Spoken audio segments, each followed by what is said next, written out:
Hello, welcome to today's Afro Diasporic Dialogue. I'm Judith Puertas and I'll be your host. The Afro Diasporic Dialogues program is organized by the Embassy of the United States in Colombia and the Centro Cultural Colombo Americano, Cali. Before getting started with today's guest, let me give you more information about this wonderful program.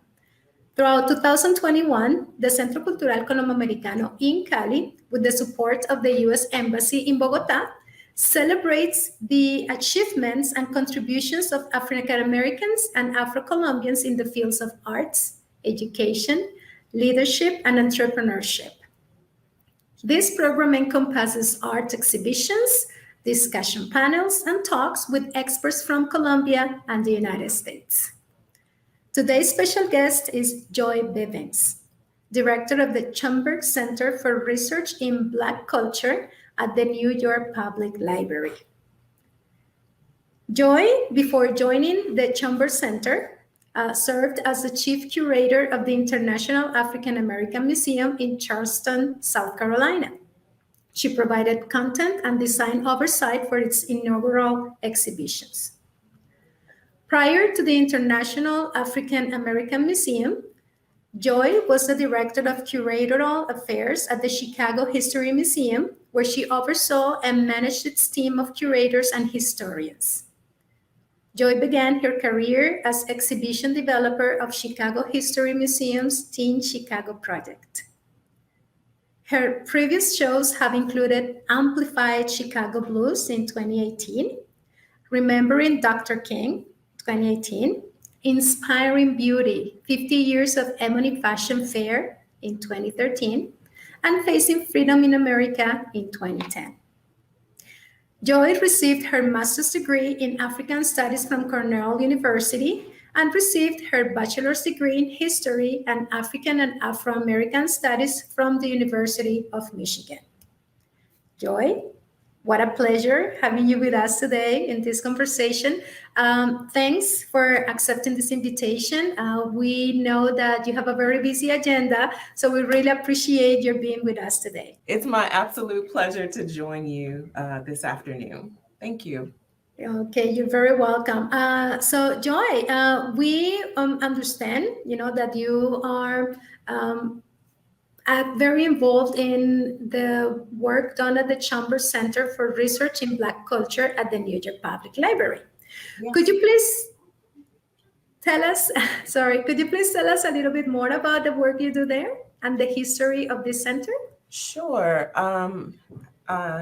Good afternoon, good morning, good evening, everyone. I'm happy to talk about the Schomburg Center and the work that we do here in New York City.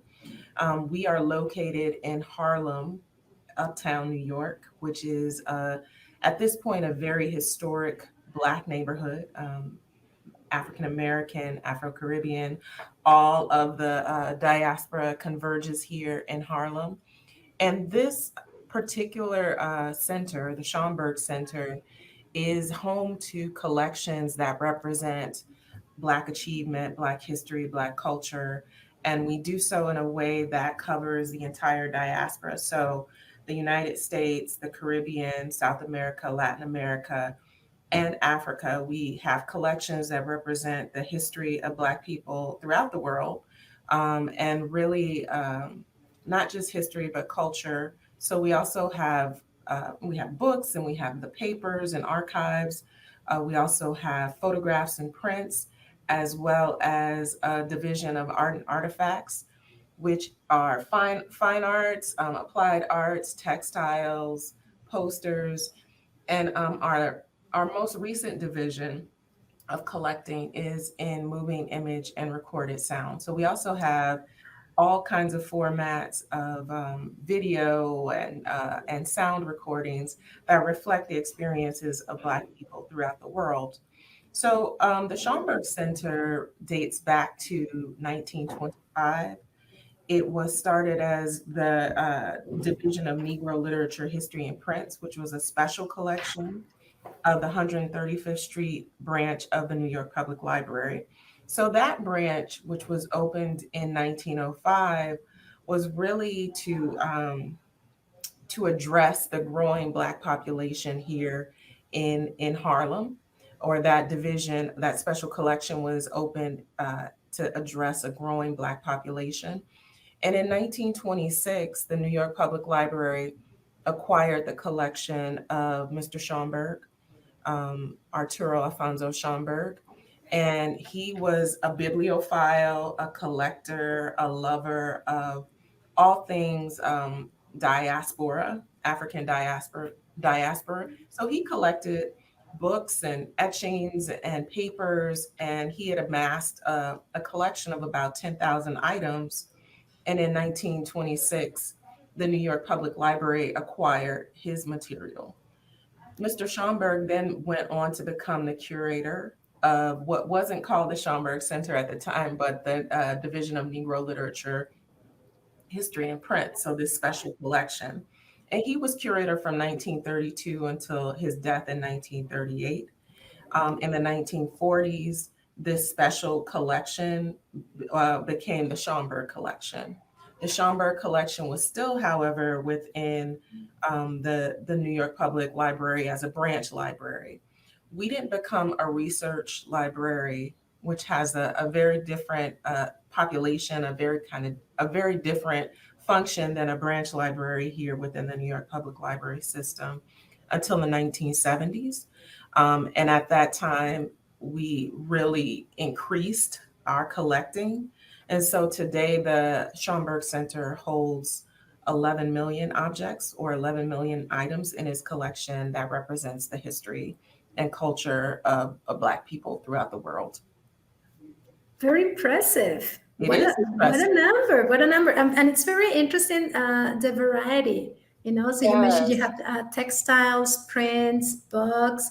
Wow, that sounds very interesting. And how did you become a part of this center and interested in the work you currently do there, Joy? Sure.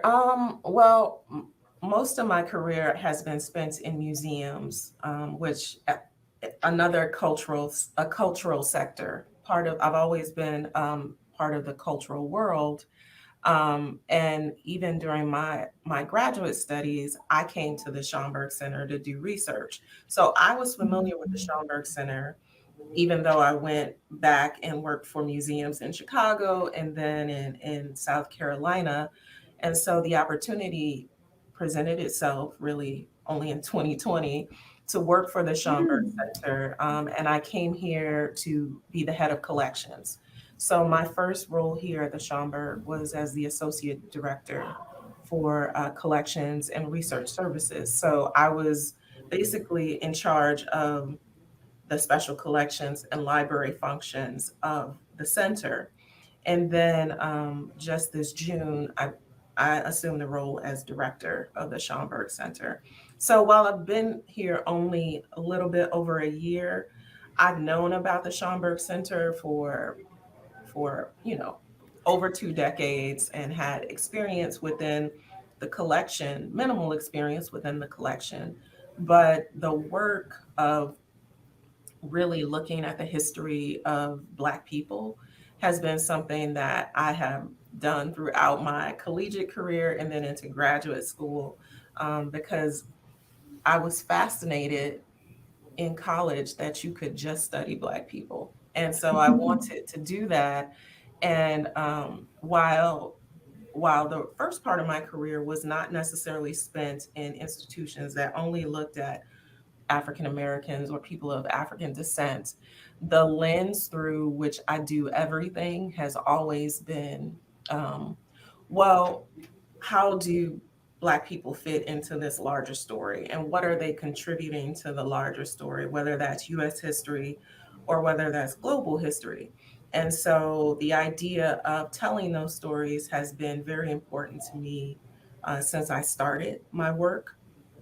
And so the Schomburg Center is kind of the pinnacle of doing that work, but also stewarding and protecting the material culture and the creative products that Black people have produced over several centuries.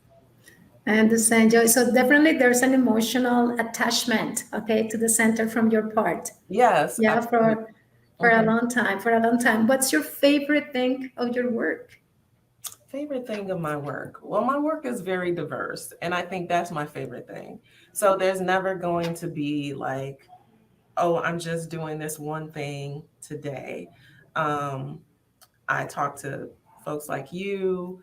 I do research sometimes when I get a chance to. At this point, I'm not in the collections as much as I would like to be. There's a lot of meetings. Sometimes I get to go to programs. Sometimes I get to speak at programs. And so I guess my favorite part of the work is really engaging people, different kinds of people, in what we have here, and the possibilities of what we can create in the future based on the work that we've done in the past, right? So there's rich history here. There are very creative and talented people that I work with.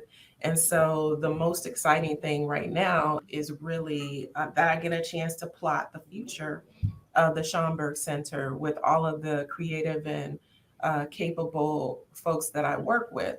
So I work with a wonderful team that is as passionate about the work of the Schomburg Center as I am, or some even more so, because they've had such a long history with the center.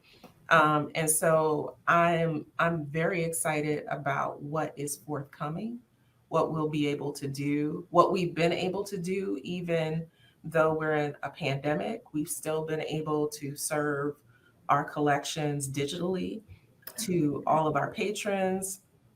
We're open now, so we get to share our exhibitions and programs with community, and this is all very exciting to me.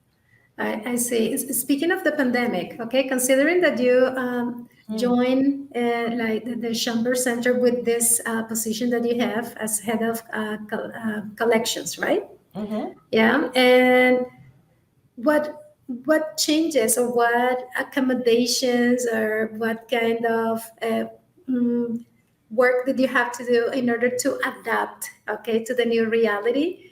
Hmm. And like during the pandemic, and now that we are uh, sort of opening again to Right. more on-site kind of events.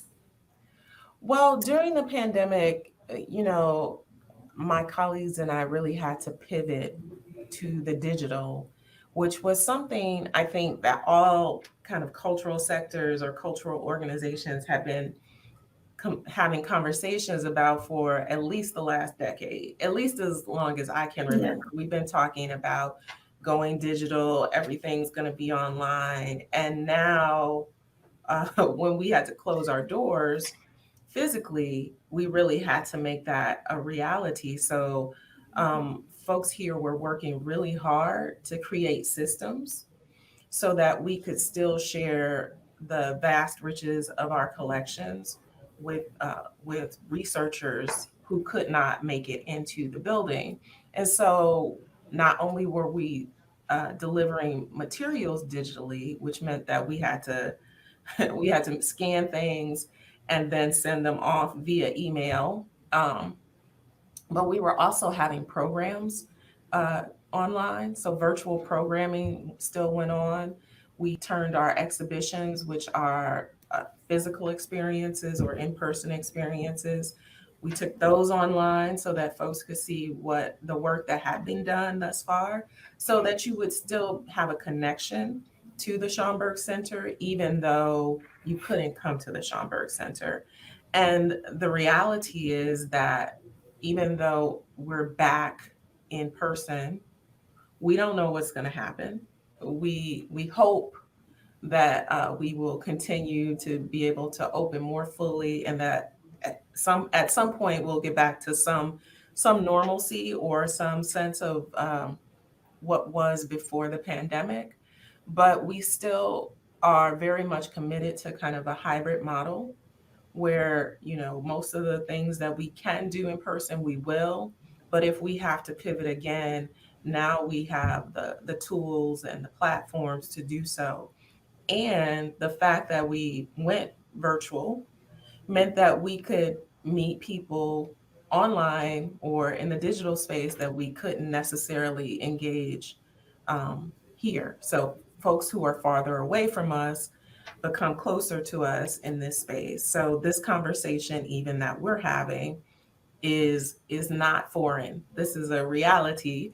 But having this in person would have required all kinds of administrative and logistical tools that we don't necessarily need, because we can still communicate across the miles within this space. So there are some benefits to the digital world, and we are trying to take advantage of that. Also recognizing that people want to be with people. Yeah, that's true. That's true. Thank you, Joy, for that. And still exciting, like the work that you do there. You were describing the collections you have, the variety of the collection you have, the amount of people, you work with. So what's a day like at the Schomburg Center? So I'll just take today as okay. and I'll take today because it's exceptional, but also I think it will become more normal. Last night, New York City experienced the repercussions of the hurricane of Ida. So of course we didn't get the hurricane, but we definitely got the tropical storm. It rained very heavily. There was wind. Subways flooded, making it very difficult for people to travel. The streets were flooded. And so it doesn't look like that today. It's beautiful today, and cool and all of those kinds of things. But it definitely created some challenges for our staff to get to work, for our patrons to get to us.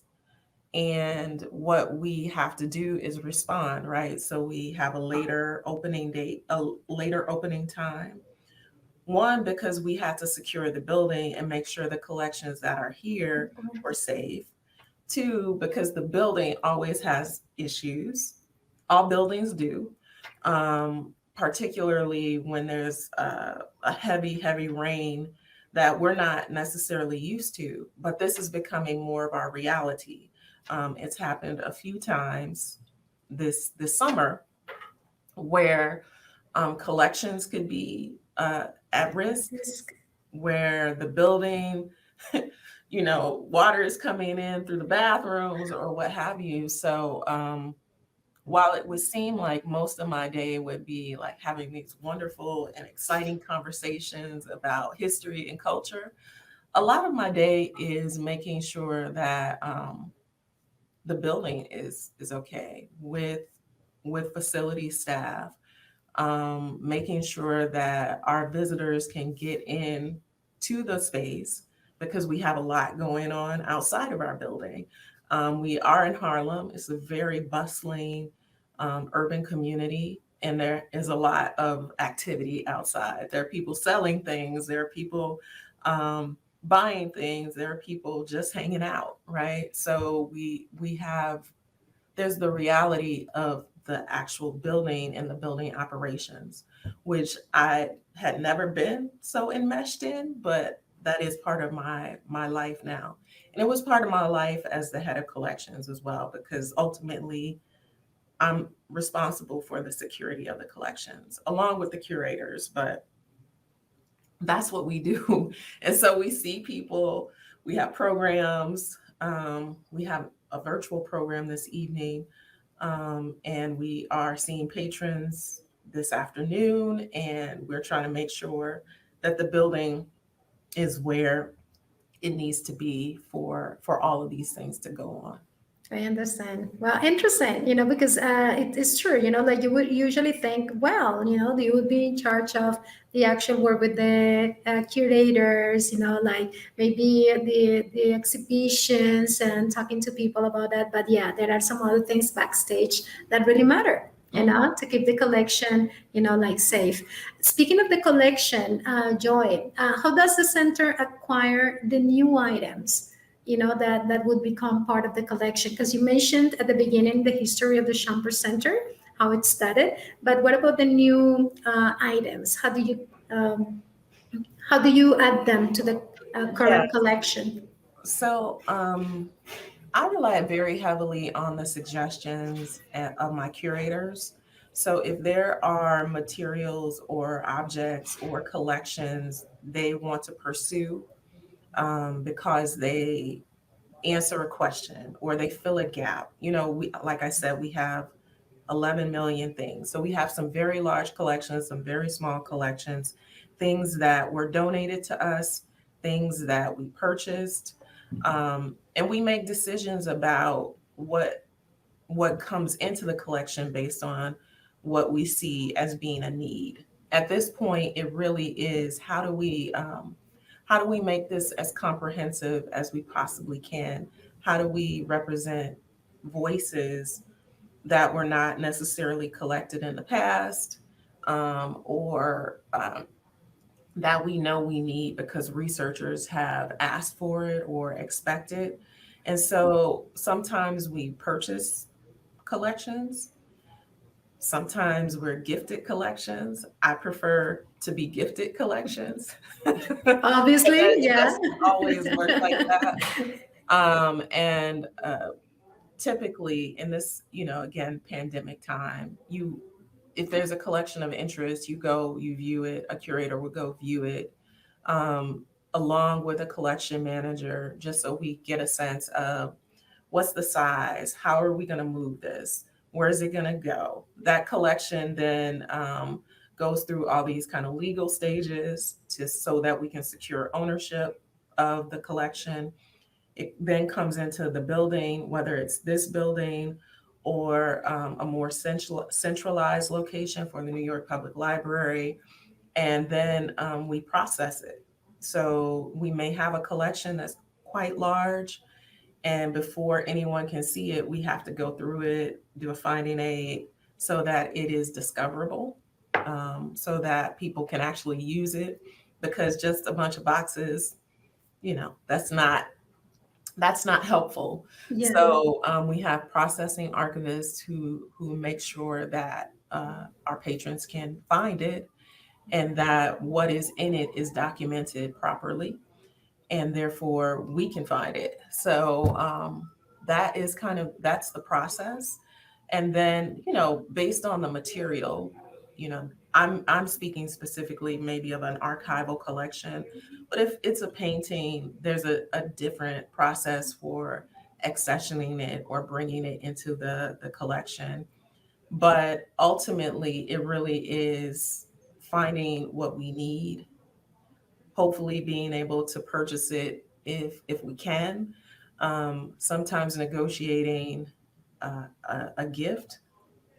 We also receive bequests. So sometimes when people pass away, they want us to have material and they leave it to us.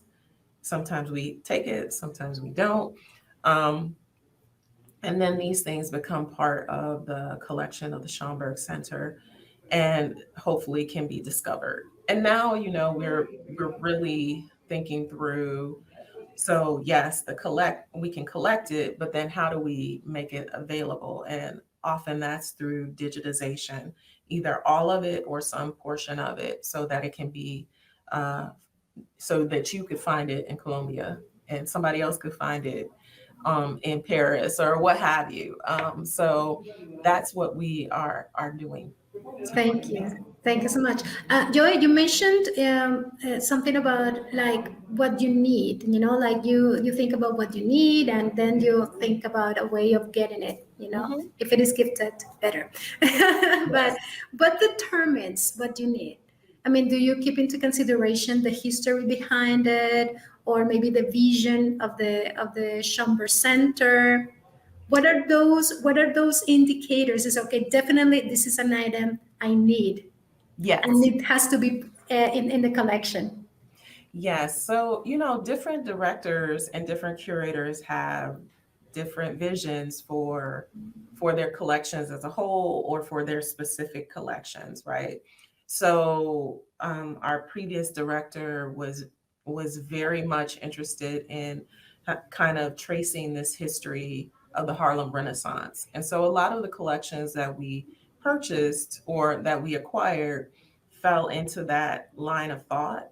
He was also very interested in hip hop as a cultural product. And so we acquired some collections that represent that genre of music. I have a curator right now who is very interested in a large audio and moving image collection that is from a show that kind of reflects all of Black history in the latter part of the 20th century, and has identified that as both a need and a desire, right? Because it changes the scope of her collection. And then we may say, you know what, we really have men from this era covered. You know, we have great representation. What we don't have is a lot of women writers, and so we would want to like turn our attention to those collections. So yes, we collect Black history and culture, but there's a diversity within Black history and culture. Or we may have been collecting primarily from the US for the last 5 years. Hey, we need to shift our lens to Africa. And what does that look like? Which might require a different kind of thought and a different kind of engagement with donors. And you may have to figure out who holds those items, and then how do we go about getting them. So it's a little bit of detective work. Any collection building is very much grounded in what the current collection is, because you don't just want to keep replicating or being redundant or repeating the same kinds of collections. You want it to be broad and diverse for all the people that you serve. I understand. Thank you so much. And Joy, what are people's favorites? What do people usually look at? Sure. Without doubt, James Baldwin's papers are very much our fan favorites, and probably the most requested archival collection right now. Malcolm X papers, always very popular. So there are favorites. Once people hear you have it, they wanna see it. Ella Baker, who was a very important civil rights activist. And so it kind of depends. It shifts based on what people are writing about, right? So it doesn't seem like it from the outside, but if you look closer at what's coming out of like universities or colleges, there tends to be a wave that might be happening at one particular point, and that's usually where the requests go, whoever represents that particular idea or that particular thing. I see. And what are your favorites, Joy? Again, I haven't had a whole bunch of time to go into the collections based on just the pandemic and really just getting back into the building this summer. Or in the spring. But I find that I'm most drawn to the division, the art and artifacts division, because I enjoy visual culture and painting and sculpture. And I've had an opportunity to work with that curator pretty intensely on what's in that collection. And primarily because we're looking at things that need conservation work. So I am very much drawn to kind of mid 20th century non-figurative work. And so I get a chance to go into the storage and look at a lot of different things. That's very exciting to me. Also, we've been doing a lot of work with Arturo Schomburg's Seed Library. That's the collection that the New York Public Library purchased in 1926. So looking at what he was interested in and what he collected is also quite fascinating because he definitely had his favorites in terms of texts and volumes. There's a lot of Equiano within his own personal collection. So that's been fascinating, again, because we're doing conservation work on these materials, but also just the relationships that he was able to foster and build within the Harlem community, which is documented within his own collecting. So I think as a museum practitioner, I usually thought about objects in terms of their value for exhibition. And this is a bit of a shift because it's really about its value as a research item and what it can tell you about the person who actually who collected this material and who is our namesake, right? So Arturo Schomburg is Afro Puerto Rican, born in Puerto Rico, and in the late 19th century moves to Harlem. And part of his rationale for, really kind of collecting all of these things is because as a child, he was told that Black people had no history of which to speak. And so through his collecting of objects, books, papers, he really was trying to show that that was untrue, that Black people had contributed to the history of not just Puerto Rico or not just the United States, but to the history and culture of the world. So his collecting was very much diasporic in nature, and his thinking was very diasporic in nature in terms of not just situating himself as a Afro-Caribbean, but as a citizen of the Black world, and therefore a person who collected broadly throughout the Black world. And I think learning about him through his collection has been pretty interesting as well. Wow. And inspiring too, Mhm. like being able to get to know yourself as part of a community and as part of the world, Mhm. right? And very interesting, very interesting. Speaking of these contributions, Joy, how do you think the Schomburg Center have impacted African Americans in New York and in the country? I looked at that question and I was like, oh, it's not hard. It's not a difficult question to answer, but it's not an easy question to answer either, right?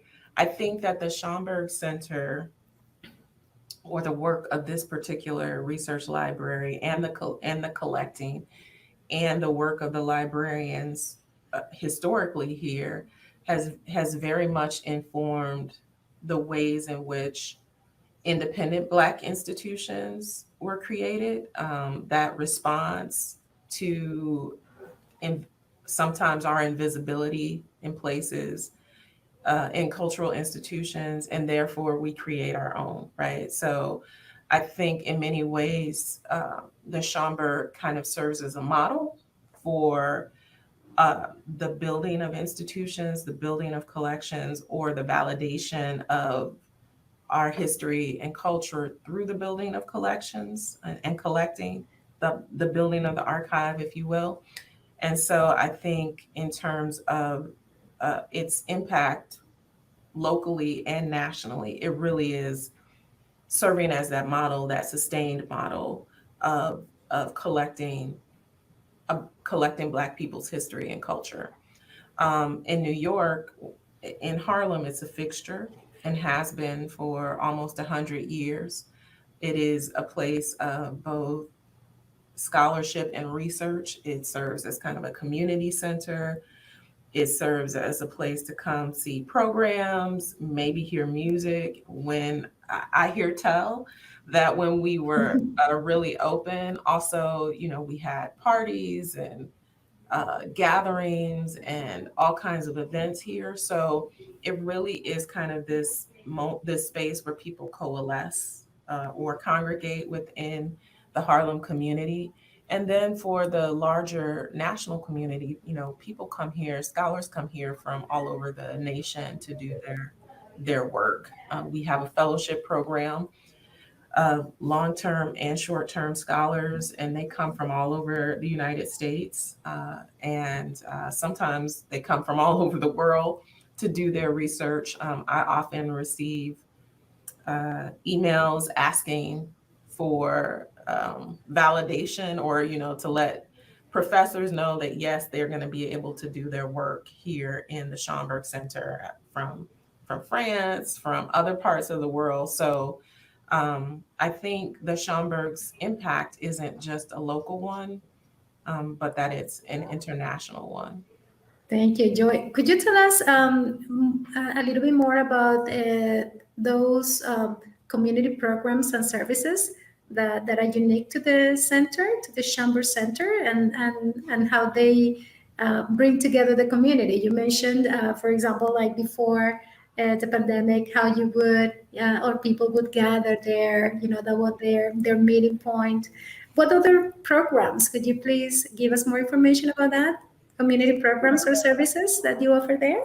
Well, we have a programming season, right? So every month, beginning in the fall, we're really doing programs that are kind of multidisciplinary, in the sense that there may be a film screening. We're screening a film twice the week of, what would that be, the week of the 13th. We're having a program that looks at fashion, and fashion specifically in Harlem. And so we do these programs that kind of bring in a lot of different people who are interested um, in both books and film and art, and again, fashion, dance, music, what have you.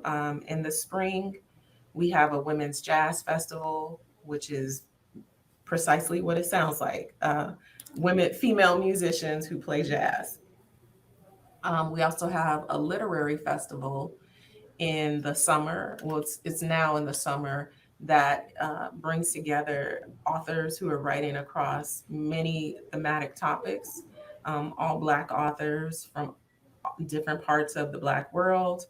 And this year was, or this past year, it was a digital program, but hopefully we'll again get to do it in person.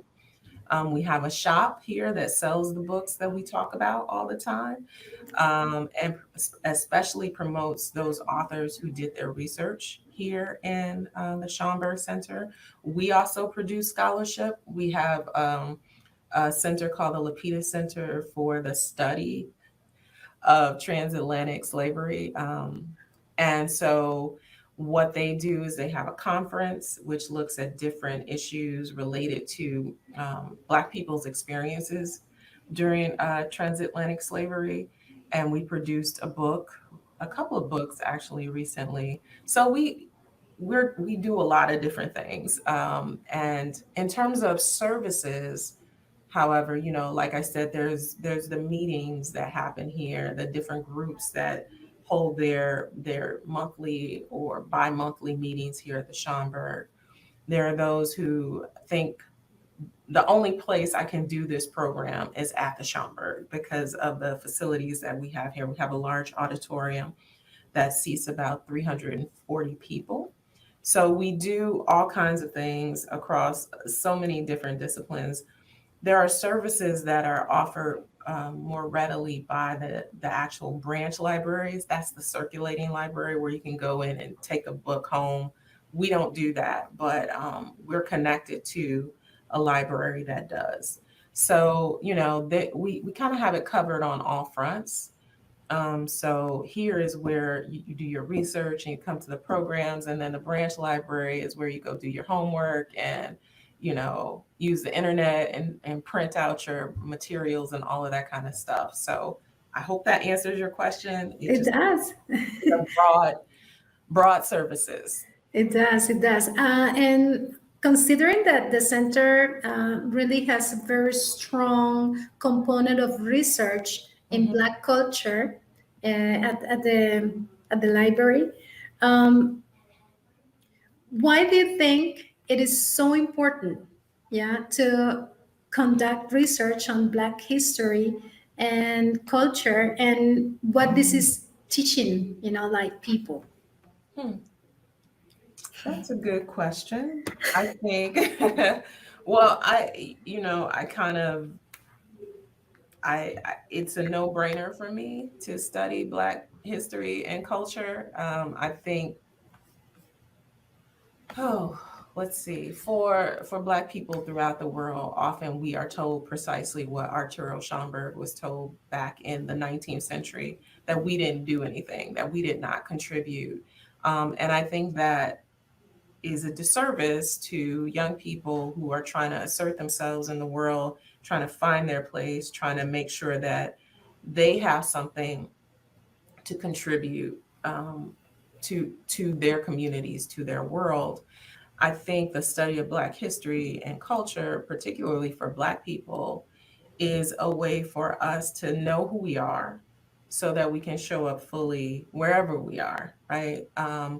So that we don't have to wonder why we're there or why we're here or what have you. We have just as much right as anybody to be wherever we want to be, because our people have contributed um, wonderful things to the makeup of this whole world, to the history of of culture. And so the study of Black people is one way to kind of really, I think, correct some untruths and some unbalance about the role of Black people in world history. The second thing that I think about studying why it's important to study Black history and Black culture is because it gives you a fuller picture of the whole, right? So we know that Black people aren't the only people that study Black people's history and culture. This is it's world history, it's world culture, it is American history, it is wherever you're from. It's a part of that history as well, and I think that understanding that is critical. I also think that it's a way to see the world through a lens of Blackness, of Black history, um, is a way of viewing the world in a broader sense. So I think it kind of goes without saying that you should do it. You should Yeah, study Black history and culture. very good. And definitely, the Schomburg Center would be a very good place to begin. Absolutely. Good, good. Very good. Speaking of which, what would you recommend a first timer in the Schomburg Center to do? So the first time you come to the Schomburg Center, you can do two things. So this is what I was thinking about with that. So you could come here and just walk the space. You could go see the exhibitions. You could go to the courtyard. There's artwork in the courtyard. There's the Langston Hughes lobby where there's a artwork by Houston Conwell. Like part of Langston Hughes' remains are buried underneath here at the Schomburg. So there is just the history of the building that you could take in. There's also the American Negro Theater, where so many folks from Harry Belafonte to Ossie Davis and Ruby Dee got their start. So there's a lot just to take in terms of visiting the building, visiting it as part of your Harlem visit. If you really want to kind of get a sense of what we have here, I would say the place to go would be the Jean Blackwell Hudson General Research and Reference Division, because that's where, that's the most library of the library, I would say. You go in there, there's books around, you engage the librarians, they'll help you with your questions. Once you start getting into some of our other collections, like manuscript archives and rare books, or photographs and prints, or art and artifacts, you really should uh, talk to the curator before you come so that we can have what you need or what you think you want to see when you arrive, because not everything's here. Sometimes we have to call or retrieve materials from other places. So I would say you could do it in two parts. Come visit us and see who we are, and then engage a curator to see precisely what you want to see. Good. We'll take that advice when we come visit. Hope it is soon. Yeah, And when also, you come visit, we'll have some things out for you. yeah, I hope so. And you, Joy, you're also very welcome to come visit us, I will. where you can share, like those wonderful experience, with us. Thank you so much. And a final question, to end this dialogue, Joy.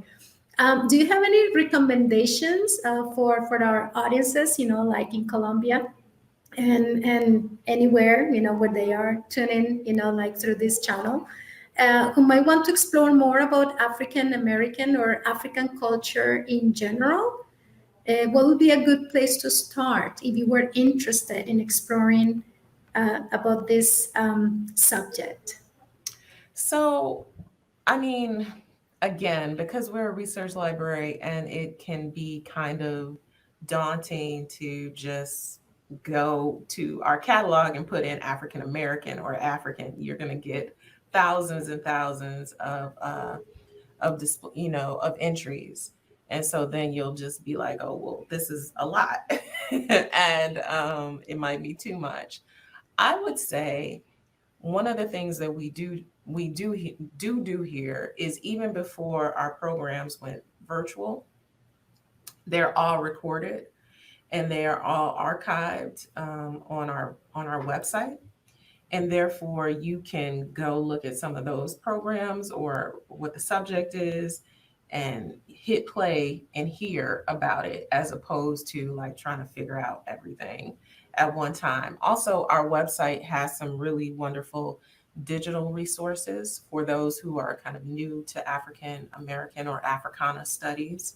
And so you can look at different web resources that are found on our site that would help orient you to the study of Black people. So I would say between the programs, the web resources, you should have a good start, right? Because if you just are going to the catalog, it will be very overwhelming. I understand. I understand. Again, taking notes. Thank you so much, Joy, for this wonderful conversation. It was very interesting to get to know about the work you do at the Schomburg Center and what we can find there. So really very, very grateful for your time. And we also like to thank, the Schomburg Center for Research in Black Culture, the New York Public Library, obviously the U.S. Embassy in Colombia for helping us, with this program, and all of our audience. Thank you so much, okay, for connecting to this virtual event. Please stay tuned to our social media. Keep, pending on the information we have in our website to find out about other exciting cultural programs. And as we return, to our on-site services safely. In the meantime, we have plenty of virtual activities that you can log into. Please remember to like us in Facebook and check our YouTube channel. In the meantime, thank you so much.